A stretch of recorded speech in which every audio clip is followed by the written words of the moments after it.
If you need to pay for Bluehost, renew your hosting plan, or complete a new purchase, I'll walk you through the process step by step. This is a simple tutorial, but it's important to go slowly so you can review the billing details, choose the right plan, and make sure your payment goes through successfully. If this video helps, please hit the like button and subscribe for more easy tutorials just like this.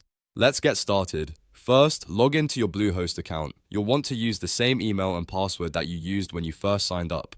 Once you're in, take a moment to make sure you're on the correct account, especially if you manage more than one website or hosting plan. This helps prevent paying for the wrong service or renewing the wrong package. Next, go to your account or billing section. Depending on how your dashboard is laid out, Bluehost may place this in a slightly different spot, but the goal is to find anything related to billing, subscriptions, or renewals. If you see a menu, look for account settings, payment details, or a billing dashboard. This is where Bluehost keeps your active plans and renewal options. Now select the Renewal Center or the option to purchase or renew your hosting plan. The Renewal Center is usually where you can see what's expiring, what can be renewed, and what payment is required. If you're buying a new plan instead of renewing one, choose the option that lets you upgrade or purchase hosting. This step is important because it takes you to the exact area where Bluehost will let you continue with payment. After that, choose the hosting plan you want. Make sure you review the plan name carefully because Bluehost may show different options depending on whether you're renewing shared hosting, WordPress hosting, VPS, or another service. If you're not sure which one you need, check your current plan details before moving forward. Choosing the right plan now will save you time and avoid confusion later. Then select your billing period. Bluehost may give you different terms such as monthly, annual, or multi-year billing. In many cases, a longer billing period can change the total price, so be sure to compare the options before making your choice. Look closely at the renewal length and the final cost so you know exactly what you're paying for.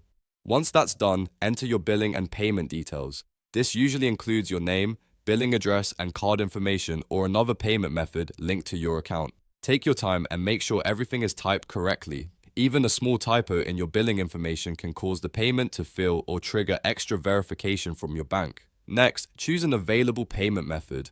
Bluehost may let you pay with a credit card, debit card, or another supported payment provider depending on your region and account settings. Pick the method that works best for you and that you know is active. If you're using a saved payment method, double check that it hasn't expired and that there are enough funds or available credit to complete the transaction. Before you pay, review the total amount and plan details. This is one of the most important steps in the whole process. Make sure the pricing, renewal period, taxes, and any extra add-ons look correct.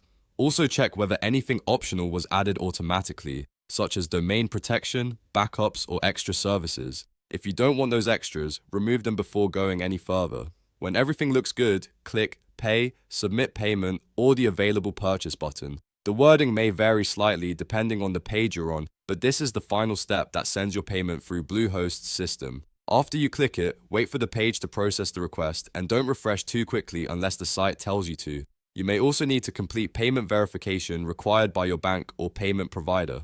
This could include a one-time code, a banking app confirmation, or a security approval message. That extra step is normal and helps protect your account from unauthorized purchases. Just follow the prompts on your screen and finish the verification process if it appears. Once the payment is successful, your Bluehost plan will be activated or renewed. You should usually see a confirmation message, receipt, or updated subscription status in your account. It's a good idea to save the confirmation email for your records in case you need to reference the payment later. And that's it. You now know how to pay for Bluehost, review your plan, and complete the checkout process from start to finish. If this video helped you out, please give it a thumbs up and subscribe for more step-by-step tutorials. Thanks for watching, and I'll see you in the next one.